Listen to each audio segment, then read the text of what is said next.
بەشی سێیەم فێرگەی ئامادەی پزیشکی.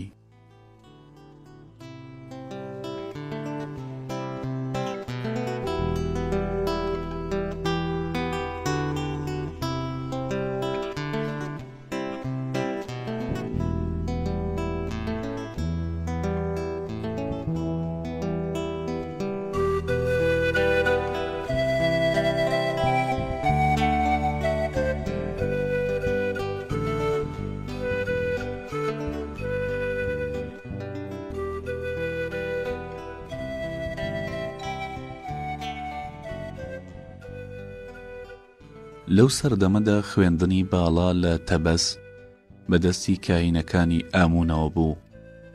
خانەی ژیان بە قوتابخانە و نەخۆشخانەیەک لە قەڵەمدرا کە لەناو پەرزگادا ئەرکەکانی جێبەجێ کرد. هەموو قوتابخانە باڵاکانی تەبەس بەهۆی دەستی کاهینەکانەوە بەڕێوەچوون و ئەوانیش لە هەڵبژاردن و وەرگرتنی قوتابیان زۆر وریابوون.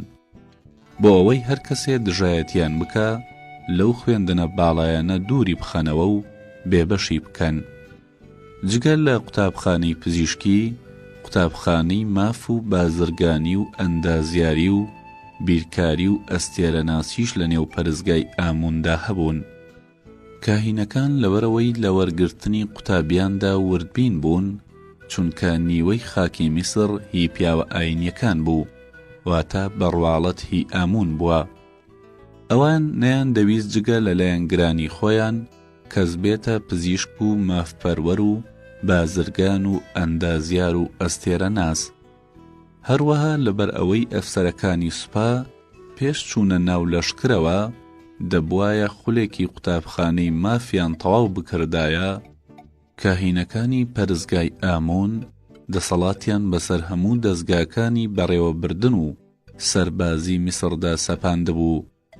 لەم قوتابخانانەدا دوانیان لەوانی تر بەبایەختر بوون کە یەکێکیان قوتابخانەی پزیشکی بوو، ئەوی تریان ماف بوو. خولی ئامادەیی ئەم قوتابخانەیە 3 ساڵ بوو. قوتابیان دەبوایە 3 ساڵ لەوێدا بمانایەتەوە تا لە دوای تاقیکردنەوە ئەگەر خوای ئامونیان ببینایە ئەوسا ڕێگەیانەدا کە لە قوتابخانەی پزیشکی یان ماف وەربگیرێن. من لە بەشەکانی داهاتوودا باسی ئەوە دەکەم کە قوتابیان چۆن خوای ئامونیان دەبینی. مەبەستی سەرەکی کاهینەکانی میسر لەوەی کە قوتابیانیان 3 ساڵ لەو خولەدا دەهێشتەوە ئەوە بوو کە هەموو بیر و بۆچوونێکی سربەخۆی قوتابیەکان لەناو ببەن کە لەگەڵ بەرژەوەندیەکانی ئەواندا نەدەگونجا. لە ماوەی ئەم 3 ساڵە قوتابی لەم خولانەدا هیچ کارێکی نەبوو جگە لە خواپەرستی و فێربوونی گێڕانەوە ئاینیەکان. کاینەکان دەیانزانی کە ئەوانەی دێنە ئەو خولەوە هێشتا مناڵن و تازە هەنگاو دەنێنە قۆناغی لاویەوە. سەرەڕای ئەوەش تا پێش ئەو کاتە هەر یاریان کردووە و بیر و باوەڕێکی سربەخۆیان نییە. لەو تەمەنەدا بۆ ئەوە دەچنە و فێرگە ئامادەیانە کە ببنە خاوەنی بیر و ڕا. کەواتە دەبوایە لەم خولانەدا ئازادی بیر و ڕایان لەناو ببەن و بیان کەنە بوونەوەرێک کە بەبێ چەند و چوون هەرچیان پێوتن بیسەلمێنێ. قوتابی کاتێم قۆناغەیە بڕی و دەچووە قوتابخانەی مافیان پزیشکی خوێندنی ئەوێشی تەواوە کرد. دەبێتە گەنجێکی تەواو، بەڵام جگە لەوەی کاینەکان فێریان کردووە هیچی تری نەخوێندووە و نەبیستووە. بە شێوەیەک بیرکردنەوەی تەسکە بێتەوە کە لە دوای دەرچوونی لە قوتابخانەی باڵا ناتوانێت بە شێوەیەکی تر جگە لەوەی کە کاهینەکان پێیان وتووە بیر بکاتەوە. ئێمە کۆمەڵێکی 25 کەسی بووین کە لەو خولە ئامادەیانە دەستمان بە خوێندن کرد. هەموو بەیانیانێ زوو ئەچوومە قوتابخانە و نانی ئەو ڕۆژەم لەگەڵ خۆمە بردو پێش خۆر ئاوابوون ئەگەڕامەوە ماڵی خۆمان. لە دوای چوونم بۆ ئەو قۆناغا زوو تێگەیشتم کە پاتور ناحەقی نەبوو، دەیوت دەبێ ملکەچ و گوێڕایەڵ بیت و هەرگیز ڕەخنە نەگری و بیڕووباوەڕی خۆت نەدرکێنی. هەستم کرد کە کاهینەکان لە نێو قوتابیەکاندا جاسووسیان دانابوو. هەرەوەندە قوتابیەک کە گومانی لە بابەتێک هەبوایە بیوتایەوانیە و کاهینەکان درۆکەن، یەکسەر ئەو قوتابیەیان دەرەکرد و ئیتر مەحاڵ بوو بتوانێ بچێتە قوتابخانەیەک لەو قوتابخانە باڵایانەی تەبەس و بۆ دەرکردنیشی بەهانەی تەواویان هەبوو. دەیانوت کە ئامون دەڵێ ئەم قوتابیە لێ هاتوو نییە.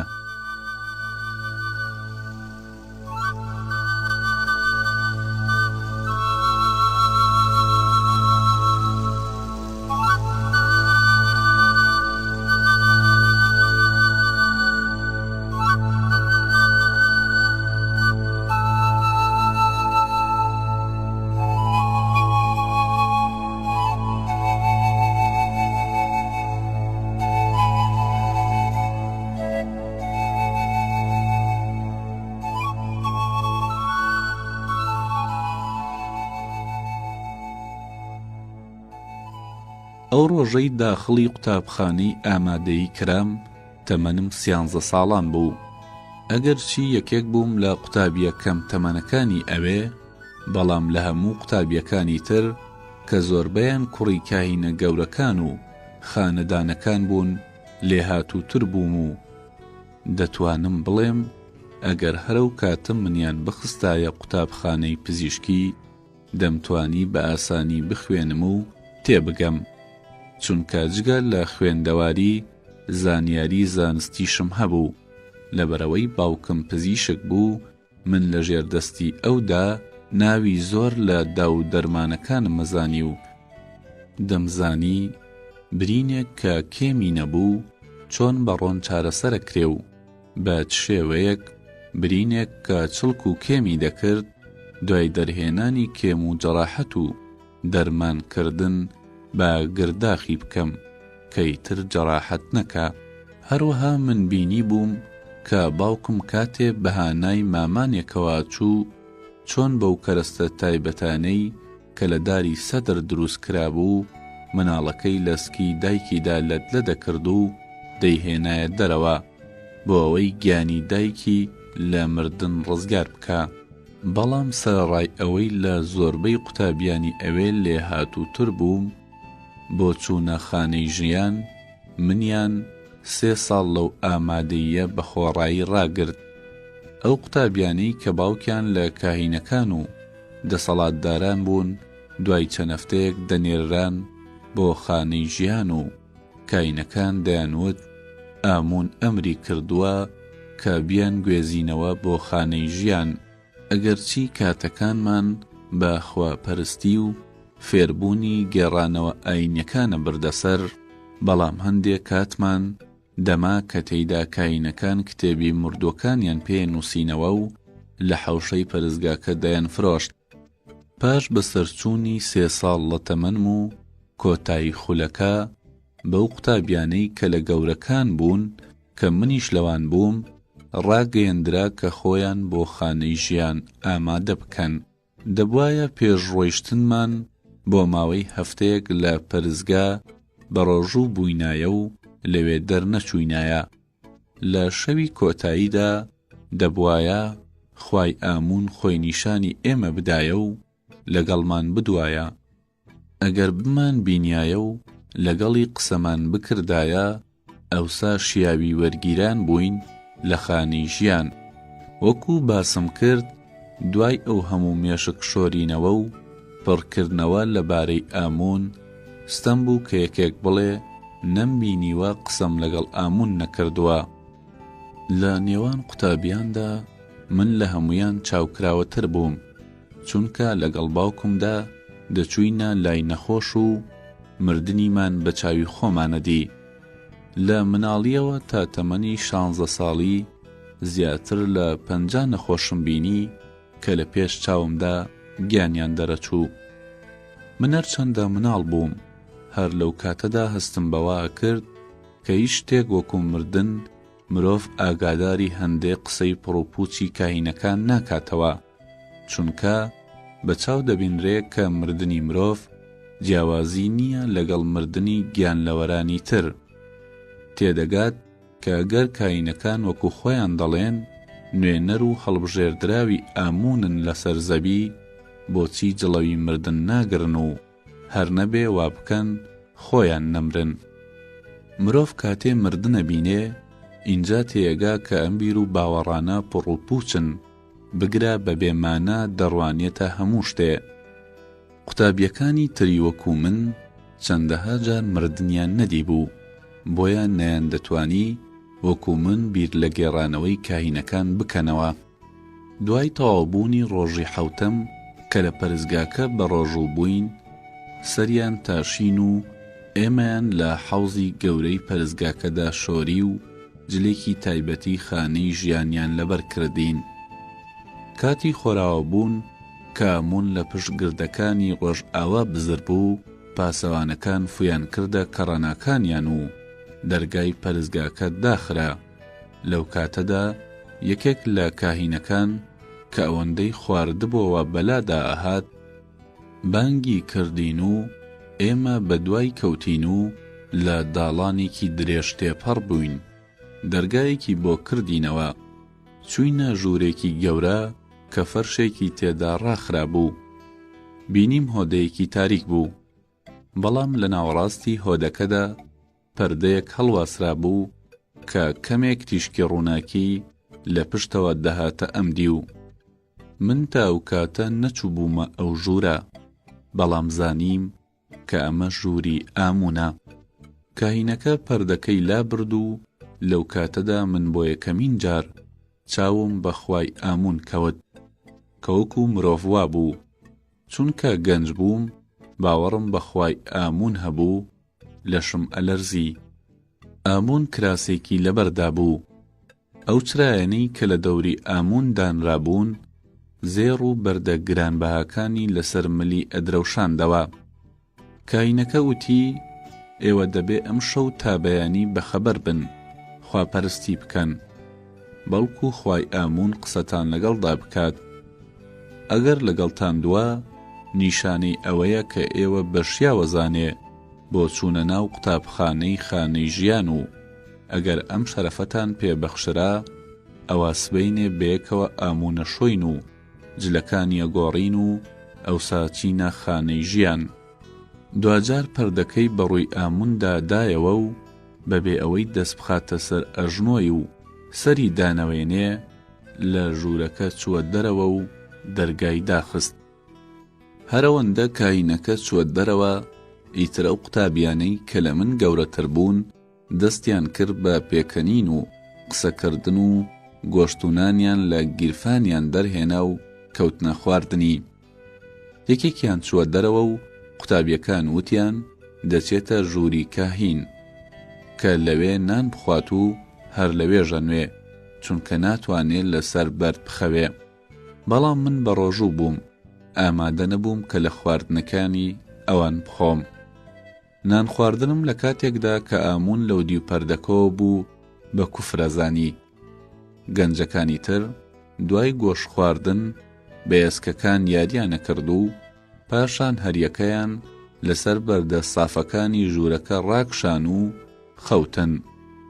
بەڵام من نەمتوانی بنووم، بەردەوام لە بیرکردنەوەی ئاموندا بووم. نزا ئاینیەکانمە خوێن و هەستم ڕاگرت تا لە چ کاتێکدا گوێم لە دەنگی ئامونە بێ.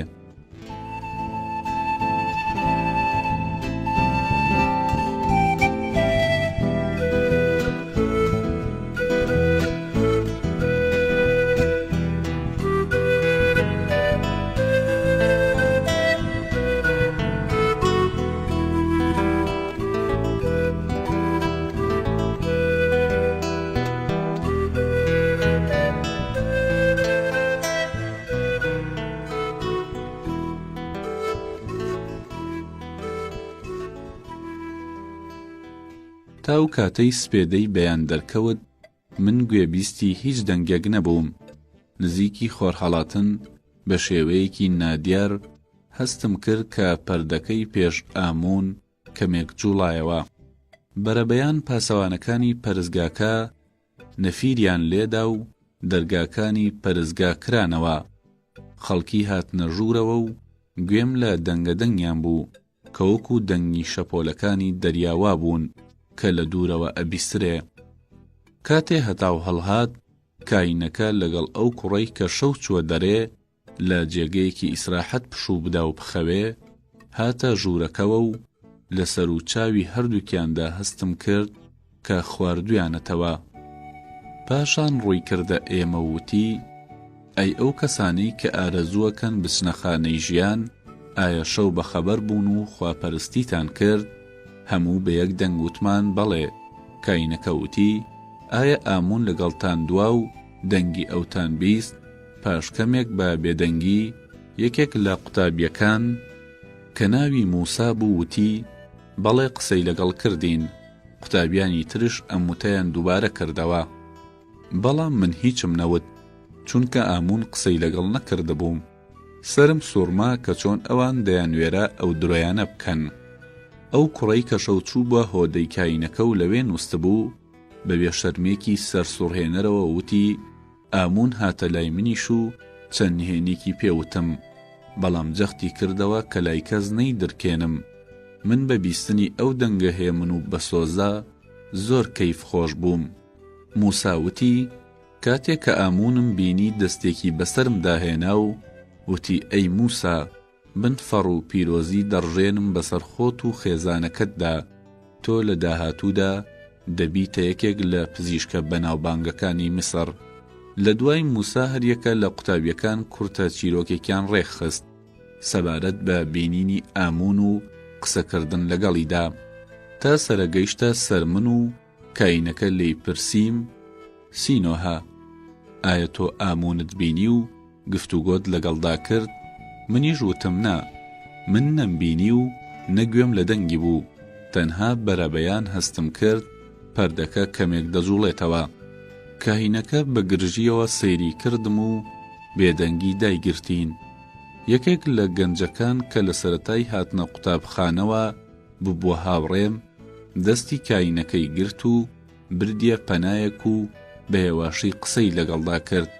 کاتێک گەڕانەوە لام، کاینەکە بەڕقەوە وتی: سینۆها، چونکە بە گومانم لە باوەڕی پاکی تۆ، وەرە لەوانەیە ئامون قسەت لەگەڵدا بکە.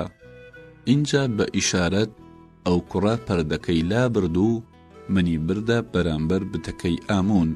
ناچاری کردم کە سەربخەمە سەرزەوی و هەر بەو حاڵەوە بەجێی هێشتم.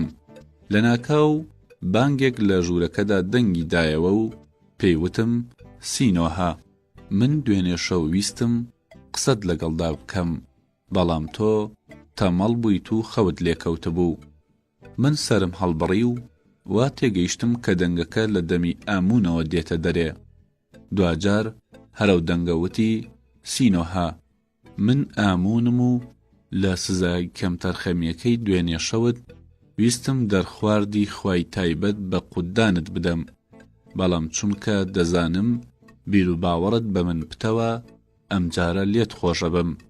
من ئیتر تێنەگەیشتم کە لەو بەدوا چیتریوت، چونکە زانیم کە ئەو دەنگەی من بە ئامونی دەزانم دەنگی کەس نەبوو جگە لە دەنگی کاینەکە و لەم لێکدانەوەدا تووڕەیی و نەفرەت و سەرسوڕمانێکی زۆر دایگرتم. لە دواییدا کاینەکە هات و منی لەسەر زەوی بەرز کردەوە وتی: وەرە لە شۆرین و جلگۆڕینی ئاموندا بەشداری بکە. من بە تەواوی نایەتەوە یادم کە چۆن خەریکی شتن و جلوبەرگ گۆڕینی ئامون بووین، چونکە فکرم پەرێشان بوو.